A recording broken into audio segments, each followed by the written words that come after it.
Matchbox has always been known for great vehicles. Um, they do cars, but their vehicles are the best. They put as much detail as you possibly can think about any given vehicle. And in this case, this particular fire truck. If you look at the detail of the cab, the running part of the rest of the truck with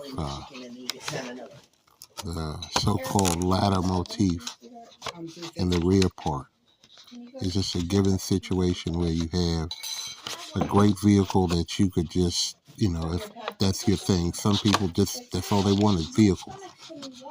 Some people, all they want is vehicles that are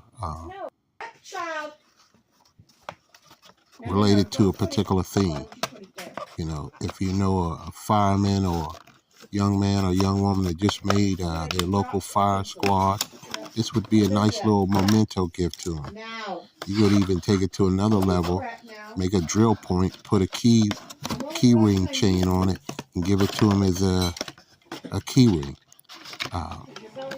It's just Matchbox still puts together good cars, even though they're now up under the Mattel umbrella, and mostly people know that they're connected to Hot Wheels.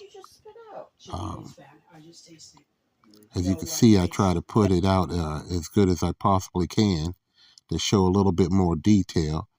I put a lot of pictures together so you could look closely at the vehicle. But it's just a nice gift. And even if there's a little boy over the age of, let's say over the age of 4 or 5, who's interested in the fire trucks, this would be a good start to lead that child into die-cast cars. Most kids, they grow up, they want to be astronaut, policeman, fireman, something like that. So here's a nice toy gift.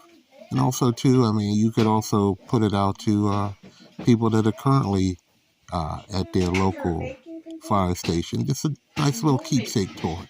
You don't need a baking container. Like I All said, you Matchbox need took is their time, put in a lot of effort sheet. to make a pretty good design and get as close to the actual fire truck as they possibly could without possibly stepping on toes or messing up intellectual property rights and those other type of things. So let's take a look at the vehicle. Get one yourself. Walmart, Dollar Tree, Dollar General. It's out there. It's somewhere. Local grocery store. You'll find it. Thank you so very much. Please like and subscribe and enjoy the rest of the video. Thank you.